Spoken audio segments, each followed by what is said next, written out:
Alhamdulillah nahmaduhu wa nasta'inuhu wa nastaghfiruh wa na'udzu billahi min shururi anfusina wa sayyi'ati a'malina may yahdihillahu fala mudilla lahu wa may yudlil fala hadiya lahu. Asyhadu an la ilaha illallah wahdahu la syarika lah wa asyhadu anna Muhammadan abduhu wa rasuluh alladzi la nabiyya ba'da amma ba'du. Hadirin wa hadirat rahimakumullah, puji senang syukur dan panjatkan Allah Rabbul Ghafur anu mana dikadang dia masih mempati orang saya kira-kira kalimat utamina kalimat kesehatan masyarakat Islam sehingga orang saya itu seperti ramai maka tahu binaranya melaksanakan salah satu agenda insya Allah datang panambah pahala orang saya. Agenda ini waktu lima rangkaian penutup minangka pamitan samparan basna kegiatan pesantren Ramadan anu memang rutin dilaksanakan ku FGUG Walinya pemuda sareng ekonomi remaja di lingkungan PDI. Alhamdulillah yang ayeuna urang sadayana merangkos sesupina alusan anu mana terus diberikan oleh sadaya iman itu bahwa penutupan kami ayeuna diisi alusan anu mana beliau salah satu studi kulinoge, salah satu dosen kulinoge. Insya Allah bari mapani materi saperkawis digitalisasi kesejahteraan mental dan juga ekonomi. Tadi beliau ahli atau pakar dalam ekonomi. Dasarnya kalau saya pembinaan biasa ini rapi dari tempat salinan bilina ayat kosong atau bilina ayat masih dua ruangan maka biasa ruangan acara kami nomor 6 pada sekian ada dan taman apartemen awas. Lima ayo orang saya sambut panggung pengingat alusan anu para pesakit di payung serta acara mengingat alusan biasa cari di payung.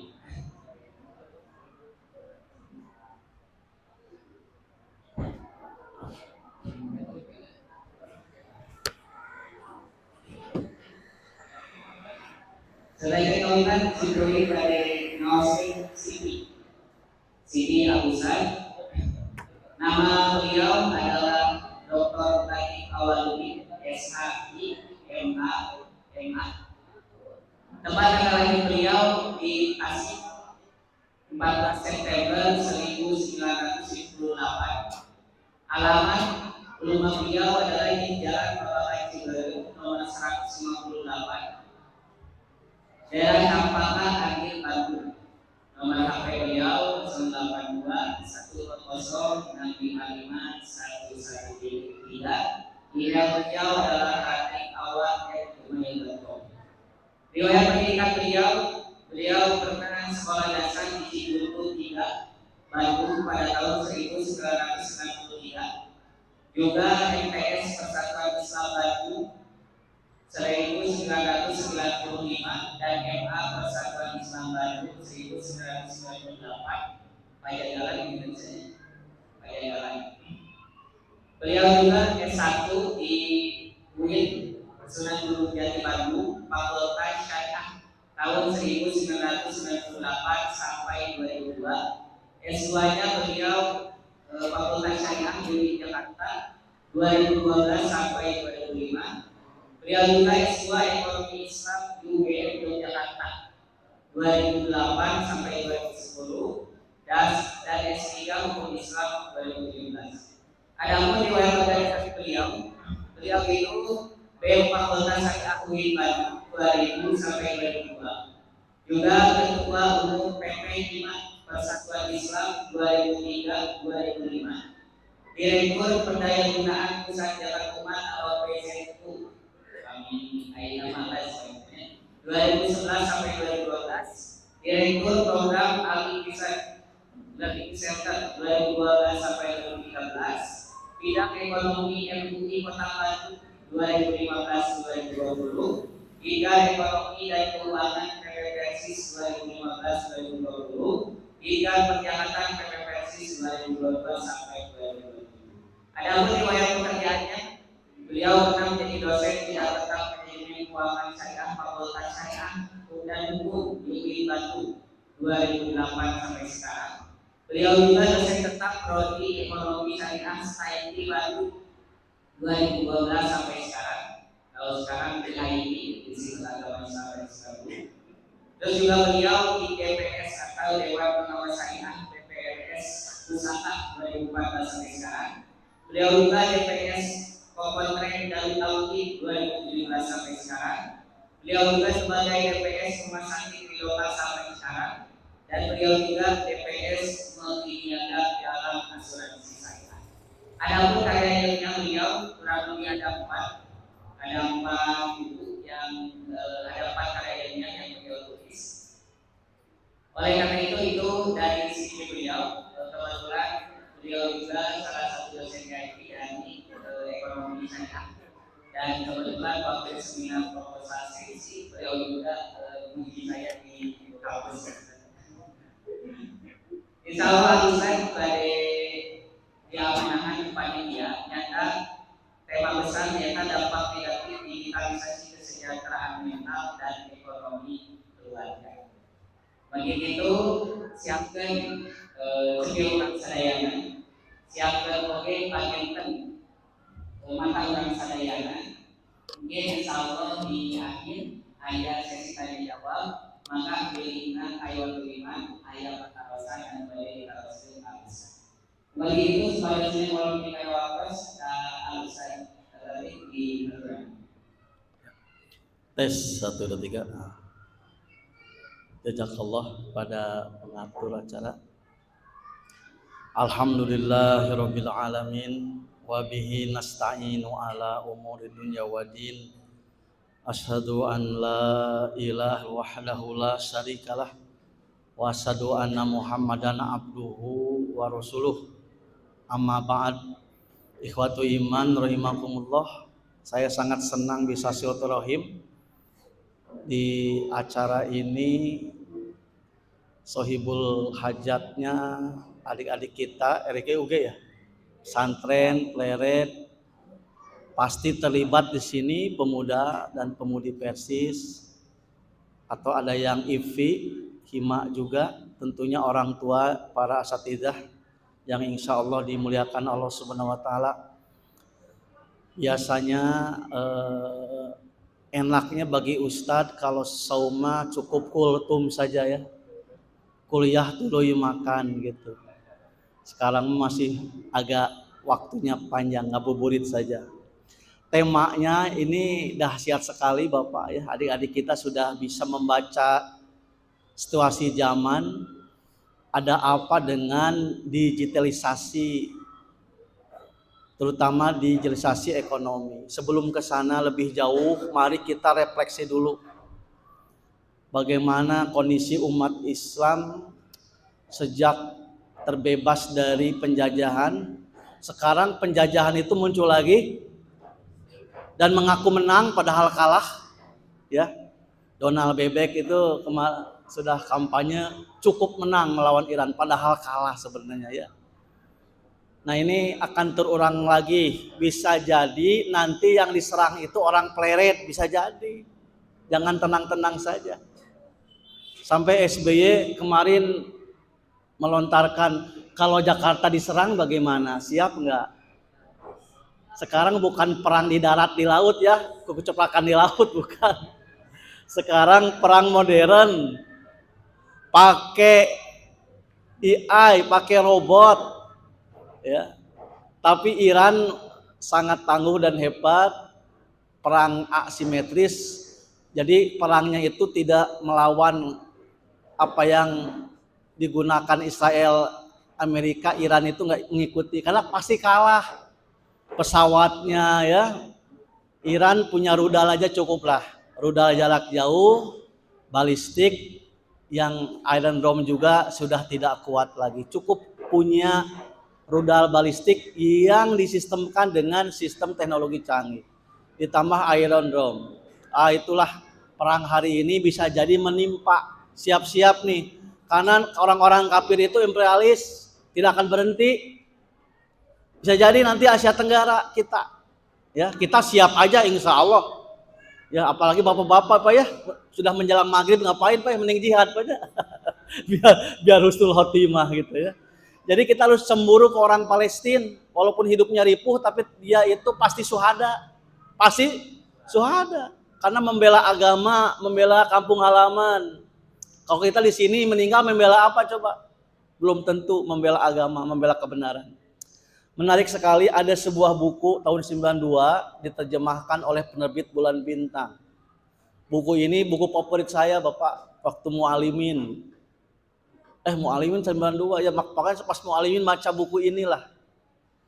Buku ini diterjemahkan kenapa umat Islam mundur. Kenapa umat Islam tertinggal. Limadza ta'akhkharul muslimun walimada taqaddama ghairuhum, itu kitab aslinya. Kenapa orang Islam itu mundur, tertinggal, sementara umat di luar Islam, Amerika, Jepang, Eropa itu maju.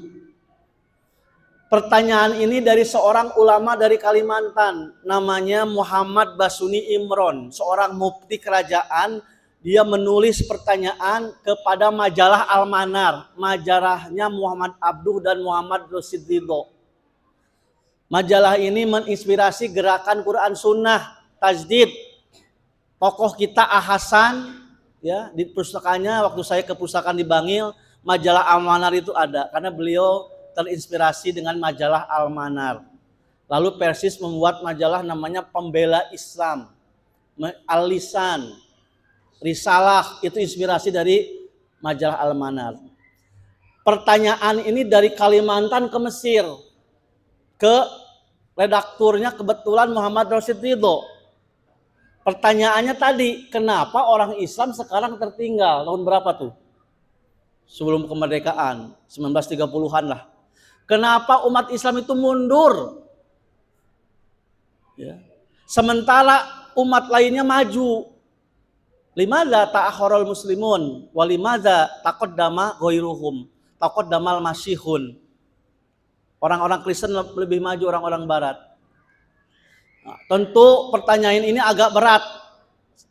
Akhirnya Muhammad Rasid Ridho dengan gurunya Muhammad Abduh sepakat. Jawaban pertanyaan dari orang Kalimantan ini berat sekali. Harus dijawab oleh politisi, oleh aktivis, ahli politik saat itu. Muridnya yang terkenal, orang Suriah, di Mesir, di Prancis, di Eropa, namanya Amir Saqib Arsalan. Amir Saqib Arsalan. Dia itu murid Muhammad Abduh yang fokus di bidang politik. Kata Muhammad Abduh, tolong jawab ini, ada ajengan kiai dari Kalimantan. Kenapa umat Islam mundur? Ya. Mundur tak mundur, mundur, maju tak maju, maju. Gitu. Akhirnya Amir Saqib ini menulis sebuah risalah buku. Karena ini jawabannya serius. Di saat itu umat Islam semua posisinya terjajah. Mesir dijajah, Inggris, Prancis, Jazirah juga, Turki juga terpuruk, Malaysia, Indonesia, semua umat Islam terjajah tahun 30-an, 20-an itu. Maka wajar bertanya seperti itu. Apa jawabannya? Jawaban sederhananya begini. Ta'akhkharul muslimun, orang Islam itu mundur gara-gara apa? Fataroka adyanahum. Karena orang Islam meninggalkan ajaran mereka, agama mereka. Dan taqaddamal masihun, orang-orang Eropa maju, orang Barat maju, taroka adyanahum, karena mereka meninggalkan agamanya. Nah, ini unik. Perilakunya sama tapi akibatnya beda. Jadi kalau Islam meninggalkan Quran, meninggalkan sunnah, pasti mundur, Pak. Kalau Islam jauh dari ajaran Quran dan sunnah, pasti mundur, mau maju-maju. Tapi sebaliknya, kenapa Eropa maju? Karena mereka meninggalkan gereja, meninggalkan Bible. Diteliti, kenapa? Karena di Eropa itu telah terjadi antara doktrin agama lewat gereja saat itu bertentangan dengan sains, dengan ilmu. Akhirnya ilmuwan-ilmuwan Eropa terjadi pemberontakan, maka terkenalah Renaissance, masa pencerahan orang Eropa. Maka terjadilah orang Eropa fokus kepada sains, maka lahirlah revolusi industri 01. Kapan revolusi industri 01 itu ditemukan di Prancis? Mereka menemukan mesin uap. Dengan mesin uap ini mereka bisa memudahkan membuat produk dengan mesin uap lewat pabrik, termasuk mobil, motor, pesawat. Baru ke revolusi 02. Revolusi 02 mulai Eropa mengembangkan teknologi transportasinya. Ya. Revolusi 03 mereka mengembangkan komputer. Sudah mulai ada komputer. Revolusi 04 mereka sudah mengembangkan bagaimana kehidupan ini dimudahkan lewat teknologi komunikasi. Dan sekarang revolusi 05. Revolusi 05 ini memadukan antara robot, AI dengan manusia. Menyatukan mesin dengan manusia. Makanya hampir separuh pekerjaan manusia hilang gara-gara revolusi 05 ini. Jadi orang barat maju itu kenapa? Karena fokus di ilmu dan teknologi. Dan mereka menjauhkan dari agama. Disebutlah sekulerisasi. Jadi orang Eropa yakin kalau ingin maju harus sekuler. Agama itu untuk urusan pribadi, privat. Tidak boleh masuk ke sains, tidak boleh masuk ke politik, tidak boleh masuk ke ekonomi. Maka mereka membangun ilmu ekonomi tanpa agama, ilmu politik tanpa agama. Apa basis kebenarannya? Akal. Mereka menjunjung tinggi akal. Menjunjung apa? Pragmatisme. Pokoknya yang baik, yang nikmat, itulah yang benar. Maka lahirlah hedonisme, sesuatu yang menyenangkan, itulah yang benar. Sampai hari ini, peradaban barat di atas sekularisasi, materialisme, dan mengagungkan akal. Nah, sementara umat Islam itu tidak ada masalah dengan sains. Kalau dulu Galileo mengatakan pusat tata surya itu bukan bumi tapi matahari, dan bumi itu bulat bukan datar, digantung di penjara gara-gara bertentangan dengan doktrin Alkitab, di penjara. Makanya ilmuwan dendam ke gereja. Sampai hari ini gereja itu banyak yang gak laku. Bahkan di Amerika, di Inggris, di Australia gereja tutup dan dibeli oleh orang Islam jadi masjid. Jadi orang Eropa maju itu basisnya agama hanya formalitas, tapi sekularisasi yang lebih kuat. Nah, kalau umat Islam ingin maju, jangan mengikuti Barat. Contohnya Turki. Turki itu ingin maju, khilafah dibubarkan, maka terjadi sekularisasi. Adzan di bahasa Turki kan tidak boleh bahasa Arab masuk menjadi bahasa sehari-hari. Agama itu dipendam oleh siapa pendirinya? Kemal Atatürk. Lalu Turki ini maju hente, mundur hente. Disebut oleh orang Eropa yang sakit. Itulah Turki. Karena Turki itu sekuler. Karena mereka ingin belajar ke Eropa supaya maju, tinggalkan agama. Tapi gak maju-maju. Majunya Turki oleh siapa? Oleh kelompok Islam hari ini, Erdogan. Erdogan itu partai Islam. Dulu Turki, partai Islam itu sulit untuk menguasai. Akhirnya partai AKP ini, partai keadilan itu sukses. Dan sekarang baru Erdogan itu diduga telah mengembalikan konsep keislamisasi Turki. Tapi Erdogan tidak 100% karena berat. Masih banyak Turki yang sekuler. Dan konstitusinya masih kuat. Tapi Erdogan sudah mencabut larangan berjilbab. Pendidikan Islam mulai dihidupkan. Masjid juga mulai dimakmurkan. Kalau Indonesia bagaimana? Indonesia pun sama. Ketika merdeka ingin maju, ada yang sekuler, ada yang nasionalis, ada yang komunis, ada yang Islam, ada orang tua kita. Itulah Masyumi. Sampai hari ini Indonesia akhirnya punya konsep sendiri dan tidak ada yang dominasi Indonesia. Tapi agama tetap dilindungi. Ya, Indonesia itu alhamdulillah agama tetap dilindungi. Buktinya apa? Di KTP kita masih ada agamamu apa. Kalau ke Singapura, ke Amerika, jangan nanya agama, itu sensitif, urusan pribadi nggak boleh. Orang Eropa itu, orang Amerika nggak dikena, nggak enjoy, nggak senang kalau ditanya agama, nggak boleh. Itu urusan pribadi. Tapi di kita mah alhamdulillah agama masih ditanyakan. Bahkan masih ada departemen agama. Itu membuktikan bahwa kita hibdudinnya masih terjaga. Walaupun sekali lagi masih banyak kekurangan. Nah, kembali lagi Bapak Ibu, jadi kalau ingin maju bagaimana? Ada 7 rumus kata Syakib Al-Syal. Yang pertama, kembali kepada Islam dan ajaran Islam yang sejati. Hidupkan Islam. Jangan terlena oleh Barat. Walaupun kita sekarang zaman informasi medsos di mana-mana, tetap akidahnya harus akidah yang bersih. Syariatnya harus ditegakkan, akhlaknya harus tegak. Insya Allah kalau Islam ini terwujud dalam bentuk akidah yang benar, syariatnya diimplementasikan, akhlaknya akhlak yang baik, jangan khawatir Bu. Kita sudah punya aturan. Mau zaman edan, zaman apapun kita tetap akidah Islamiyah. Ya, syariah tetap tegak, akhlak harus ditegakkan. Penting itu. Makanya pesantren itu menjaga ini nih. Menjaga syariah, akidah dan akhlak. Yang kedua kata Syakib Al-Syal, pendidikan Islam, pendidikan orang Islam hal ini harus seperti dulu. Kenapa? Pendidikan yang integrasi. Tidak boleh umat Islam itu mensikapi ilmu sesuatu yang sifatnya mendua. Maksudnya begini, jangan sampai orang Islam itu resep ilmu akhirat, ilmu dunianya dilupakan. Gak bisa. Kata Syakib Al-Syal, kenapa dulu umat Islam maju, jaya? Karena ulamanya segala ilmu bisa. Dia ahli hadis, dia ahli fikih, dia juga ahli fisika, ahli kimia, ahli matematika. Dia belajar kalam, belajar tauhid, dia juga belajar filsafat. Ulama dulu. Jadi pendidikan Islam itu harus integratif. Tidak boleh Bapak anti bahasa Inggris. Gak boleh. Rasul sendiri supaya umat Islam maju, tahanan-tahanan dari Ahlul Kitab, kamu ingin bebas, kamu harus mengajarkan sahabat-sahabatku bahasa Ibrani. Itu kebijakan Rasulullah. Jadi orang-orang Yahudi ditangkap itu kalau ingin bebas, ajarkan bahasa Ibrani ke kami.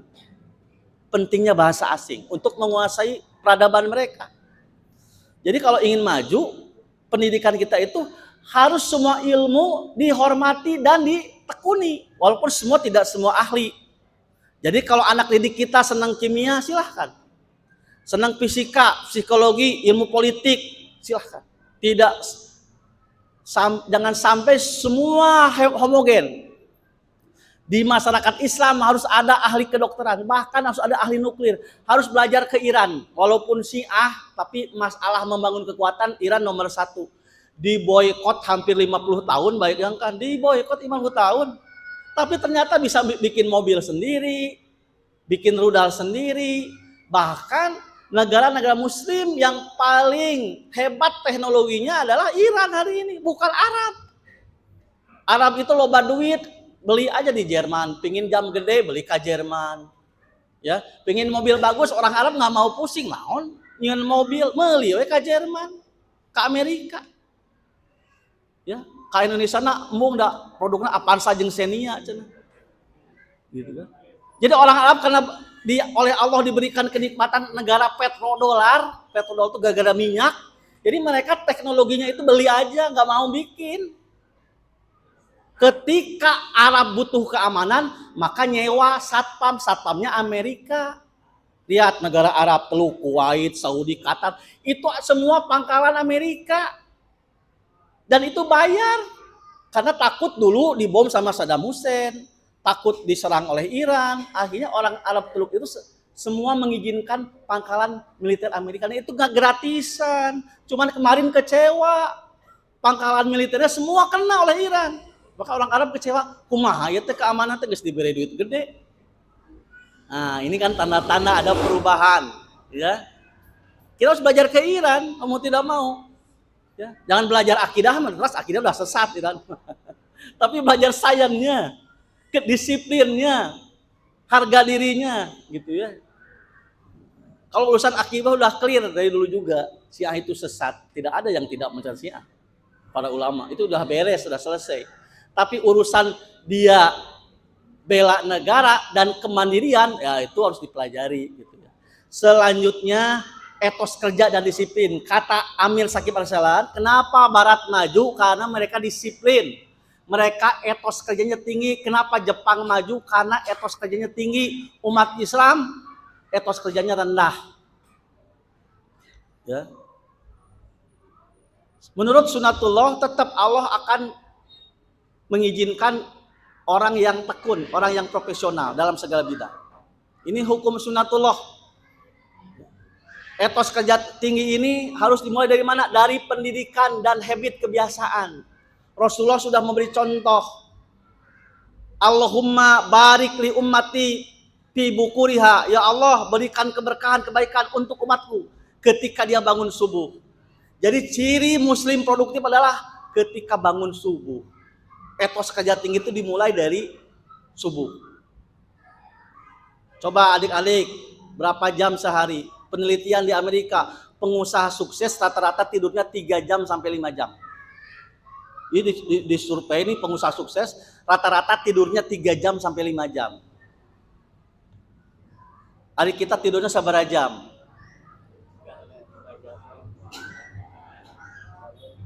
Jadi jangan banyak tidur ya, sedikit aja seperti sahabat dan Nabi. Jadi kenapa Shakib mengatakan kita mundur? Karena umatnya kurang disiplin.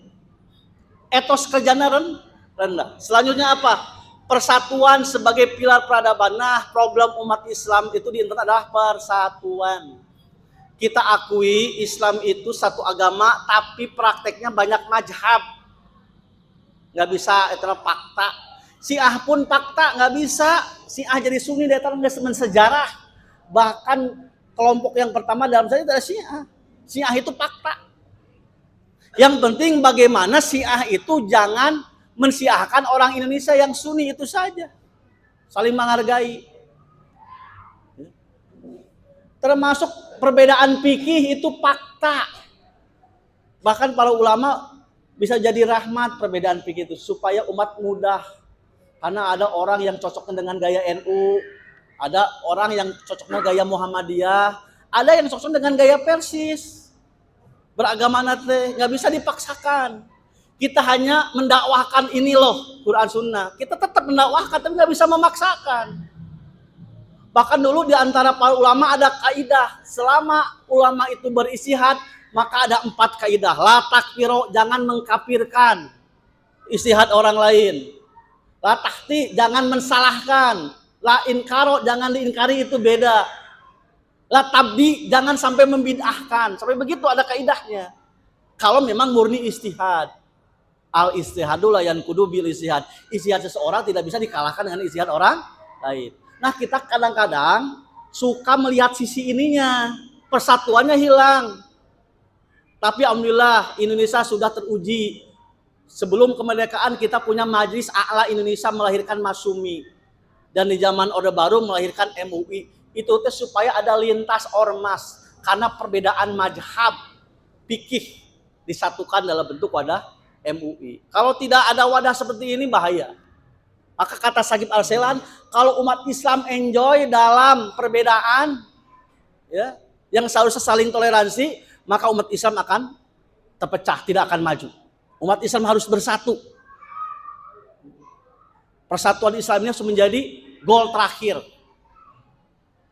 Dan orang tua kita, alhamdulillah, walaupun secara fikih beda, M. Nasir itu dengan bapaknya Gus Dur teman banget itu CS.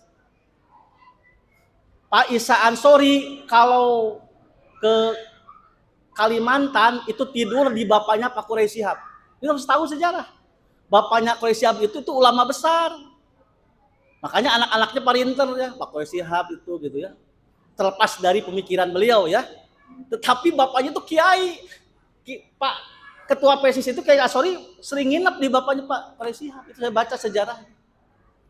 Seperti M. Nasir dengan Bapak Gus Dur itu CS. Dan sama-sama terlibat dalam dunia pendidikan. Biasa-biasa. Ya. Syekh bin Baz kalau ke Jakarta ketemu siapa coba? Syekh bin Baz yang ditokohkan oleh kalangan Salafi. Ketemu M. Nasir. Bahkan Libya itu produk Syekh bin Baz dan M. Nasir, harus tahu itu alumni Libya itu. Itu produksi apa? M. Nasir dengan Syekh bin Baz bikin Lembaga Pendidikan Indonesia Arab. Jadi persis dengan Salafi nggak ada masalah. Tokoh-tokohnya juga. Persatuan itu lebih utama. Ini kerap kali kenapa umat Islam mundur? Karena kita selalu melihat satu sisi, yaitu perbedaan. Selanjutnya apa? Umat Islam itu nggak maju, kata Syakib Al-Sailan, tidak mandiri politik dan ekonominya. Ekonomi kita sangat ketergantungan dengan Amerika, iya. Apalagi dengan Cina, iya. Banyak mesin-mesin harus dari Cina. Kita dengan Amerika juga punya ketergantungan. Yang namanya ekonomi itu lintas mazhab, lintas ekonomi, lintas agama, itu ekonomi. Tapi jangan sampai kita dihabisi, dibatasi kemandirian kita, termasuk kemandirian politik. Politik Indonesia itu selalu menjadi magnet. Amerika itu punya kepentingan, bahkan dalam sejarahnya presiden kita digulingkan itu semua ada peran CIA, peran Amerika. Kalau Amerika sudah nggak senang, udah turunkan. Soekarno sudah nggak senang, ya udah diturunkan. Soeharto, karena Soeharto itu di masa hidupnya terakhir ke Islam, ijoroyo-royo, ya, mendukung ISMI, adanya bank muamalat. Amerika khawatir, kok Soeharto kenapa jadi dekat ke Islam? Digulingkan. Itu ada data dan penelitian. Termasuk Amerika tuh dulu dengan Iran itu CS, karena Raja Pahlavi dulu kerajaan, ya. Raja Pahlavi itu mitranya Amerika. Karena ulama Syiah nggak senang, rakyat nggak senang, akhirnya terjadi revolusi, dikuasailah oleh rejim hari ini, rejim Wilayatul Faqih, ulama Syiah. Padahal dulu Iran itu CS-nya Amerika. Termasuk pejuang-pejuang mujahidin di Afghanistan itu dibiayai, diperalatan oleh siapa? Oleh Amerika. Osama bin Laden itu dulu dididik oleh siapa? Oleh Amerika. Tapi karena beda kepentingan jadi musuh. Nah itulah Amerika dengan dunia muslim tergantung kepentingan. Kalau kepentingannya tidak terpenuhi, Amerika akan menjadi musuh. Kalau kita masih manut, tidak mandiri, bisa jadi kita diayomi. Cuman kapan kita akan mandiri? Dan selanjutnya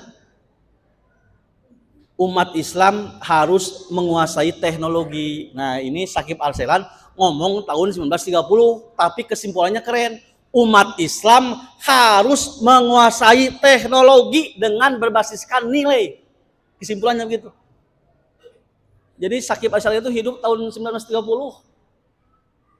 Sudah menyimpulkan begitu, umat Islam kalau ingin maju harus menguasai teknologi. Nggak bisa, walaupun teknologi ini kebanyakan produk barat, Jepang gitu ya. Nggak bisa. Kita harus akrab dengan teknologi, tapi dengan nilai-nilai, dengan akhlak, dengan karakter. Tidak boleh menjadi korban. Kita yang menggunakan, yang menguasai. Jangan didikte teknologi, kita yang mendikte teknologi. Bukan dikuasai teknologi, kita yang menguasai, memanfaatkan teknologi untuk kemudahan, kemaslahatan, dan kepentingan peradaban. Jadi Islam bukan anti teknologi, tapi bagaimana menundukkan teknologi untuk kemaslahatan. Banyak positifnya teknologi hari ini, tidak bisa diingkari. Gara-gara ada YouTube, saya nggak minat belajar ke Madinah. Kenapa? Karena ustadz-ustadznya bikin konten. Ada ahli hadis dari Irak, ya siapa namanya, Yasin Fahal kalau saya lupa lagi ya. Saya ikut tuh, ikut grup YouTube grup Facebooknya. Itu ada kajiannya, kita dengarkan aja. Walaupun tetap ada kelemahan. Belajar itu penting simak dan liko. Tapi kan tidak mengurangi pesan dari pendidikan itu. Bahkan sekarang Universitas Islam Madinah ada kelas online. Ini adik-adik yang ingin ke Madinah, kalau offline-nya gagal, ada kelas online-nya. Sudah ada. Jadi teknologi hari ini, walaupun Facebook ditemukan oleh orang Yahudi, WhatsApp ditemukan oleh mereka, karena ini teknologi itu instrumen netral, yang penting siapa yang memanfaatkan, itu bermanfaat. Bahkan hari ini, jangan sudon, kenapa orang banyak ikut di kota utamanya ya, banyak yang tidak ikut pengajian, kenapa coba? Ternyata diteliti, mereka bukan tidak mau ikut pengajian, malas ke masjid. Lebih baik mereka ngaji di kamar, buka YouTube-nya Ustadz Abdul Somad, Ustadz Adi Hidayat, dan Ustadz-Ustadz yang mereka senangi. Jadi itu manfaat teknologi. akses ilmu terbuka, bahkan sekali lagi apa yang disampaikan di Mesir kita dengar hari ini. Jadi sekarang teman-teman mudah. Apalagi kitab, dulu saya kelas 2 mualimin ingin beli kitab Ibnu Katsir sampai nangis. Nabung, hayang beli kitab Ibnu Katsir, kelas 2 mualimin dapat. Ya. Apalagi Fathul Bari teh kabeli, kapukur mah Fathul Bari teh kelas 3 mualimin teh. Ayeuna mah asa teu kabita beli kitab, download saja. Ada maktabah Samilah, walaupun tetap saya lebih menikmati buku fisik. Kenapa? Karena buku fisik ini lebih kena ilmunya, lebih cepat daripada PDF. Makanya Swiss, Eropa hari ini kembali ke buku fisik. Trennya sekarang PDF itu ditinggalkan. Kenapa? Jadi si siswa teh lemah penerimaan pencernaannya, beda dengan kitab fisik. Justru kembali ke kitab fisik sekarang di Swiss itu. Sekolah-sekolah negerinya wajib kitab fisik lagi. Kenapa? Karena berbasiskan seperti PDF ini nggak nyaman, nggak meresap gitu. Kembali lagi sekarang justru. Tapi sebagai sumber informasi tentu teknologi hari ini sangat berguna di dunia pendidikan. Ketika kemarin kita dapat musibah, ya jaga jarak, COVID, pendidikan jalan, bekerja pun jalan. Tapi sayangnya sekali lagi teknologi informasi hari ini ya bukan hanya positifnya, di Indonesia justru yang tertimpa itu dampak negatifnya bukan positifnya. Data hari ini provinsi yang paling banyak melakukan pinjaman online berbasis riba itu Jawa Barat nomor 1. Pelaku pinjol orang Jawa Barat. Yang kedua, pengguna judi online nomor 1 Jawa Barat. Ngeri itu. Pinjol, judol itu nomor 1 Jawa Barat. Kenapa pinjol ini mudah? Karena mudah diakses. Yang kedua, the power of KPP. Banyak pinjam ke pinjol atau butuh duit 5 juta, ditawaran di japinya dahek atau dimakan. Tidak mikir bagaimana nanti kalau tagihannya bunganya tinggi. Lalu di situ akibatnya bagaimana? Reputasi rusak, ada mereka jahat kalau nagih itu. Sata tangga apa? Digoreng, udah ripuh.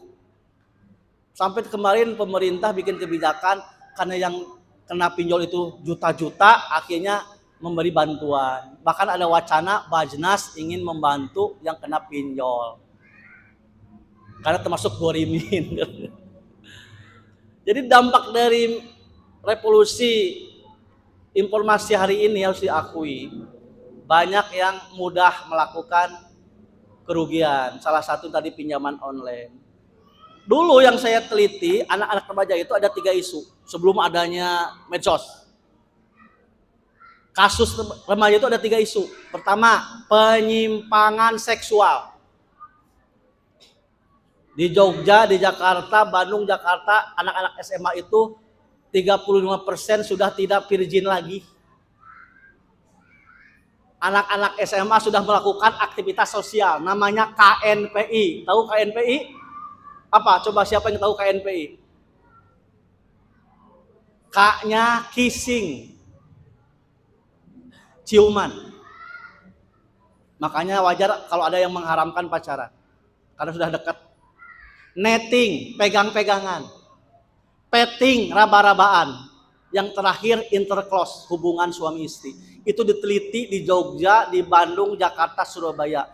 Hampir 76% sudah melakukan kissing. Tahu kissing ya?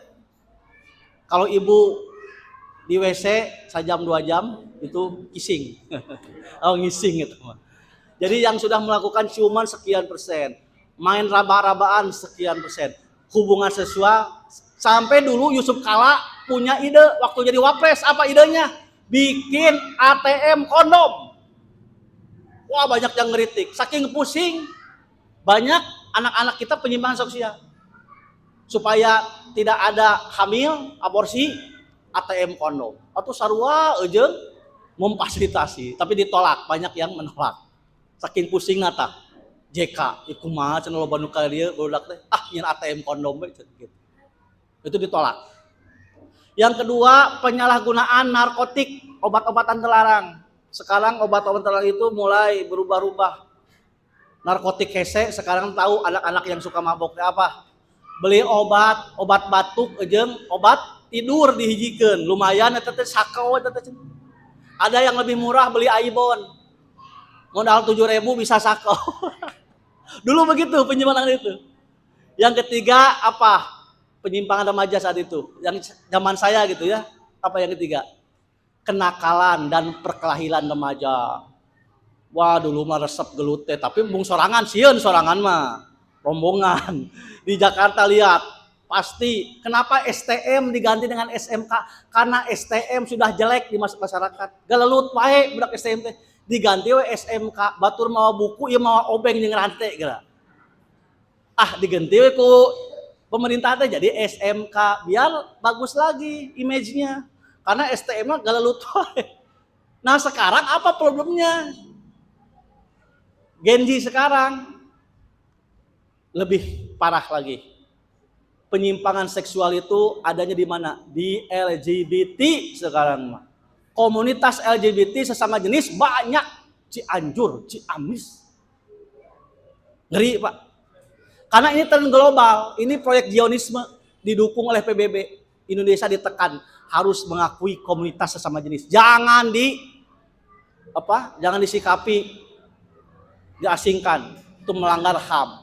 Tapi kita alhamdulillah masih banyak orang yang bersuara, kita menolak. Bukan benci orangnya, tapi perilakunya. Kita nggak mau diajab, ya.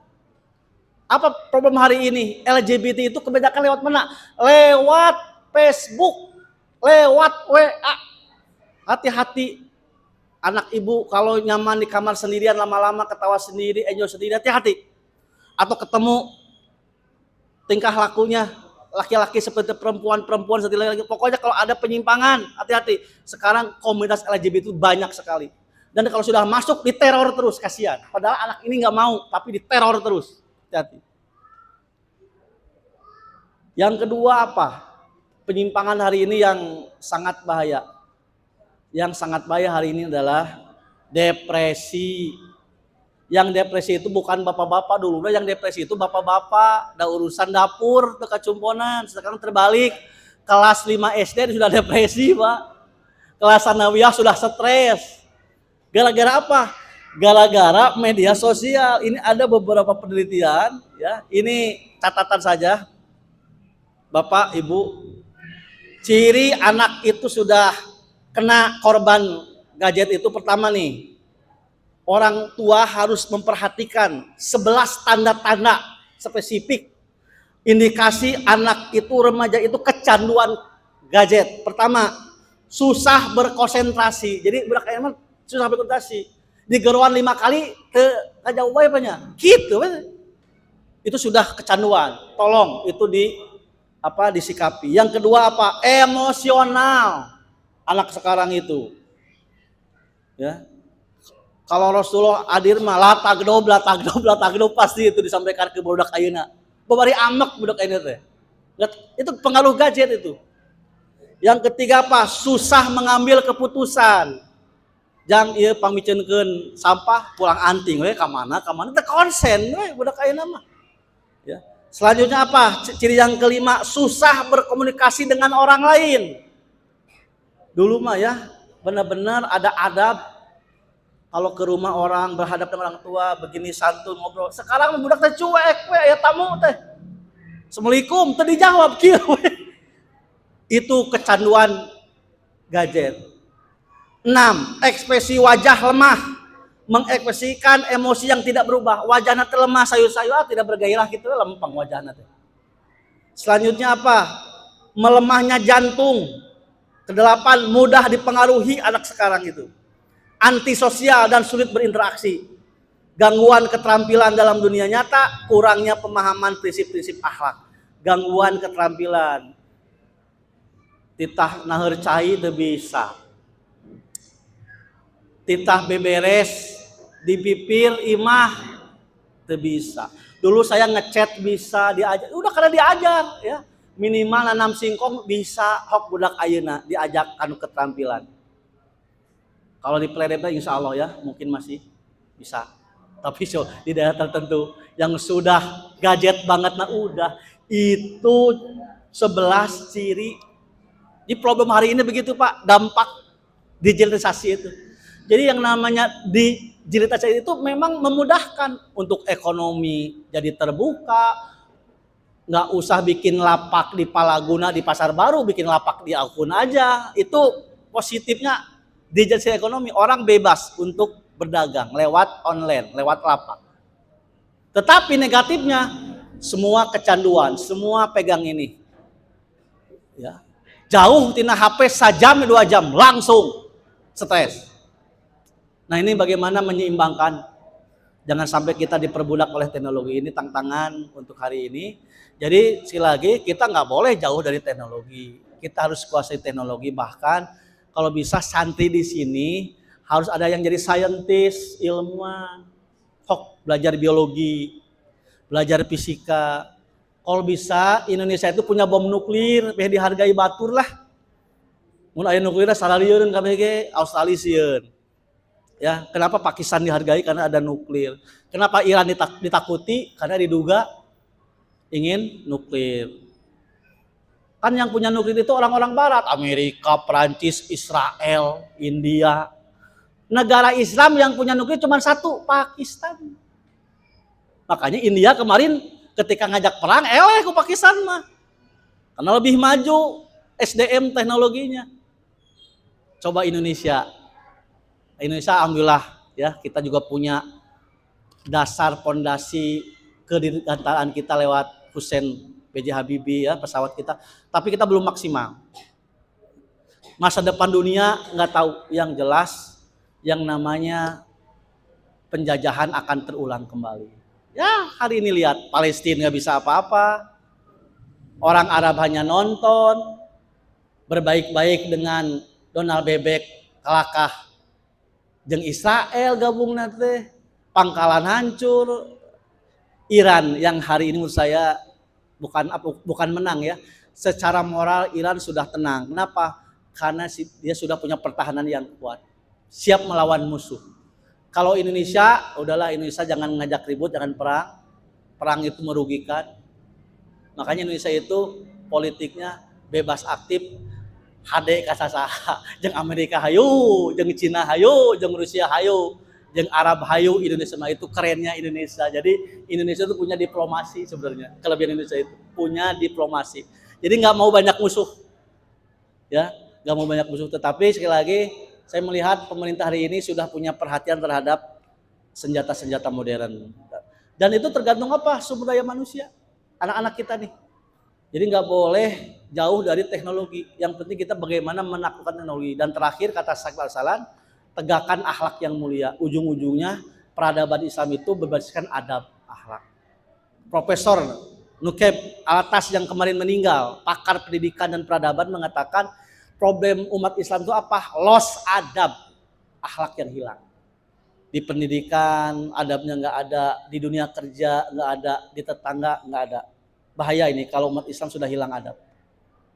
Dan yang terakhir, menurut Majid Al-Salan Al-Kilani, tokoh pendidikan dan peradaban dari Yordan, Al-Kilani ini menulis, intinya apa? Kalau umat Islam ingin maju, ada 4 kekuatan. Yang pertama, kuatul ilmi. Umat Islam harus berpihak kepada ilmu. Hok pajukeun ilmu di kita teh. Tong anti ilmunya, tong anti IPA, tong anti matematika jangan. Ya. Kita memang memprioritaskan agama, tapi jangan anti ilmu-ilmu itu. Kata Islam mundur gara-gara anti ilmu itu. Anti ilmu kedokteran, ilmu jangan. Itu adalah ilmu. Yang kedua, kuwatul idariyah. Umat Islam harus maju kalau bagus manajemennya, penting Pak. Bapak punya usaha, kalau manajemennya jelek nggak akan maju Pak. Penelitian orang Islam di Indonesia dikutuk di UMKM.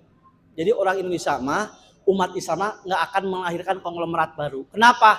Karena mentalitasnya usahanya hanya UMKM. Usaha mikro, kecil dan menengah. Umat Islam kebanyakan. UMKM, usaha maneh kumaha maneh. Ya. Bapana sukses, ku anakna jadi teu sukses. Bapana ngarintis, anakna nikmati tak gitu. Tapi orang lain usahanya itu maju semakin besar menjadi perusahaan internasional. Kenapa? Karena mereka membangun badan usaha namanya PT. Sehingga menguasai dunia. Kekuatan manajemen. Pendidikan pun kalau maju pakai manajemen yang bagus. Saya pernah meneliti di Unpar, sama dosen Unpar nih meneliti. Saya ngobrol dengan orang Unpar, kan Unpar itu universitas Katolik, tapi yang masuk 75% orang Islam. Karena bagus pendidikannya. Unpar itu kalau mahasiswanya tidak bayaran SPP 30 tahun tidak akan bangkrut. Kenapa? Karena uang cadangannya sudah banyak, Pak. Cing lamun di dia santri temayar 1 tahun 2 tahun bangkrut moal. Ada dananya Pak untuk bayar ustad? Wah, tapi semangat juangnya kita masih punya semangat juang. Tah, nu kitu teh teu bisa kuniat, Pak. Kuwatul idariyah. Harus bagus manajemennya. Kata Syakib Al-Silani. Dulu umat Islam maju kenapa? Karena manajemennya bagus, tentaranya siap. Salahuddin Al-Ayyubi, Muhammad Al-Fatih. Sebelum perang dia itu planning dulu. Strateginya gimana supaya mengalahkan Istanbul teh? Eta teh lain pakai ngimpi jeung wirid lain. Pakai ilmu, Pak. Ilmu matematika, ilmu fisika digaris kumaha strategi. Ekonomi juga bagus kenapa? Karena kuwatul idariyah. Yang ketiga, kuwatul mal, kekuatan ekonomi. Jangan menafikan faktor ekonomi. Semakin negara maju, pendidikannya bagus, kesehatannya bagus. Ketika masyarakat miskin, punten kesehatannya jelek, pendidikan jelek, itu linier itu mah. Kalaupun ada yang satu yang pintar, satu yang sehat, itu mah kasuistik. Umumnya ketika masyarakat desa itu tertinggal miskin, pendidikannya moal anu alus, kesehatan juga moal anu alus. Itu penelitian sosial. Maka umat Islam harus membangun ekonomi biar mereka sejahtera lahir dan batin. Yang keempatnya, yang kaget itu kesimpulan beliau, kalau umat Islam ingin maju kembali, kuwatul askariyah, tentaranya harus bagus. Artinya apa? Militernya harus bagus. Israel itu kecil, Pak, jeung Mesir ya gede Mesir, tuh jeung Yordan gitu, tapi kunaon Yordan Mesir sieun, trauma dulu Israel dikepung ku sadarea tapi tetap bertahan. Trauma perang dari Israel. Makanya lebih baik dengan damai. Makanya orang-orang Arab tidak senang ke Hamas, punten. Karena Hamas itu tadi ngalunjak, cing atuh damai. Aya Hamas ngelawan wae gitu. Harokah al-Muqawamah al-Islamiyah, gerakan perlawanan Islam. Aya negara Arab hayang teh damai geus lah. Israel mah kuat, urang mah sakit we tarimakeun gitu. Tapi Hamas enggak mau, pingin perang terus. Dan yang bantu kebetulan orang Iran, itu saja. Makanya untuk menghancurkan Hamas dan gajah dikuasai Palestina, maka Irannya harus diruntuhkan. Teorinya begitu. Donald Bepek jeung si Netanyahu teh make strategi lamun Palestina yang dikuasai, sederhana Irannya harus diruntuhkan. Alhamdulillah tidak runtuh. Terlepas dengan akidah saja ya, itu mah akidah mereka. Tetapi buat geopolitik Amerika sekarang kewalahan. Kenapa? Orang Arab tidak percaya diri berperang dengan Israel. Kenapa? Karena di balik Israel ada Amerika, ada Inggris, dan senjata mereka lebih canggih. Saya yakin kalau Mesir, Yordan, Arab senjatanya lebih canggih, takut Israel juga. Ini kan masalah kekuatan tentara. Siapa yang kuat? Ya. Indonesia alhamdulillah sekarang termasuk tentaranya lebih kuat. Ke berapa? Ya lumayan lah. Tapi kan hari ini bukan banyak tentara. Banyak drone dan pesawat. Kita drone belum punya. Iran kenapa kuat? Karena ada balistik yang bisa diterbangkan. Kita nggak punya. Lagi bikin insya Allah. Ya. Jadi sekali lagi peradaban itu luas berbicaranya. Bermula dari mana? Tetap kembali ke umat Islamnya. Yuk kita perhatikan pendidikan kita, ya. Harus istiqomah dengan akidah kita, syariat kita. Jangan sampai kita hari ini banyak orang yang tidak percaya diri lagi berbicara Islam. Banyak kali ini orang yang ateis, banyak remaja-remaja kota ateis hari terang-terangan sudah tidak percaya dengan Islam lagi. Siapa lagi yang akan membela Islam? Kecuali santri-santri kita. Makanya harus istiqomah ya. Dan kita pun tidak boleh tertutup, kita harus maju. Tadi berbagai disiplin ilmu, kekuatan ekonomi, dan basis terakhir Islam ada di mana? Di institusi keluarga. Jadi kekuatan Islam itu ujungnya di keluarga. Kalau keluarganya berantakan, berantakan itu umat Islam. Untuk menghancurkan orang-orang Arab itu di keluarga. Hancur tatanan keluarganya. Makanya yang terakhir harus jaga tatanan keluarga kita. Ya, termasuk dampak negatif dari gadget ini. Itu saja, mudah-mudahan ada manfaatnya. Aku qouli hadza wa astaghfirullahi wa lakum. Assalamualaikum warahmatullahi wabarakatuh. Menjemput masa depan kejayaan, abad kedua persatuan Islam.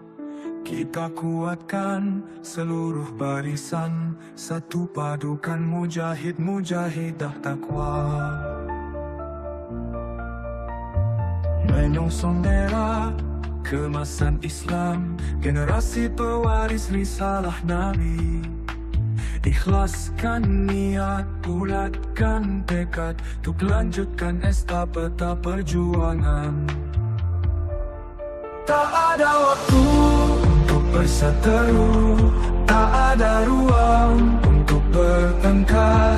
Tugas mulia di depan mata, satukan kiadah berjuang untuk menang. Tak ada waktu untuk berseteru, tak ada ruang untuk bertengkar. Tugas mulia di depan mata, satukan kiadah berjuang untuk menang. Bersatulah dalam ukhuwah Islamiyah, berjuanglah bersama persatuan Islam. Persatuan Islam gerakan pembaharuan, persatuan Islam menentang kemungkaran, persatuan Islam wujudkan bunyanul Islam. Syuratun musyakkaratun anil Islam wa hikmatuhul asma. Persatuan Islam menentang kemungkaran, persatuan Islam wujudkan bunyanul Islam. Syuratun musyakkaratun anil Islam wa hikmatuhul asma. Syuratun musyakkaratun anil Islam wa hikmatuhul asma.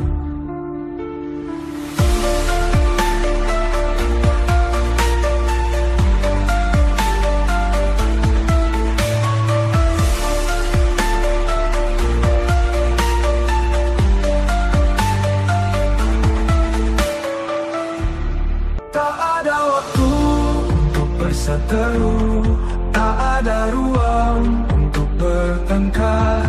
Tugas mulia di depan mata, satukan kiadah berjuang untuk menang. Tak ada waktu untuk berseteru, tak ada ruang untuk bertengkar. Tugas mulia di depan mata, satukan kiadah berjuang untuk menang. Bersatulah dalam ukhuwah Islamiyah, berjuanglah bersama persatuan Islam. Persatuan Islam gerakan pembaharuan, persatuan Islam menentang kemungkaran, persatuan Islam wujudkan bunyanul Islam. Syuratun musyakkaratun anil Islam wa hikmatuhul asma. Persatuan Islam menentang kemungkaran, persatuan Islam wujudkan bunyanul Islam. Syuratun musyakkaratun anil Islam wa hikmatuhul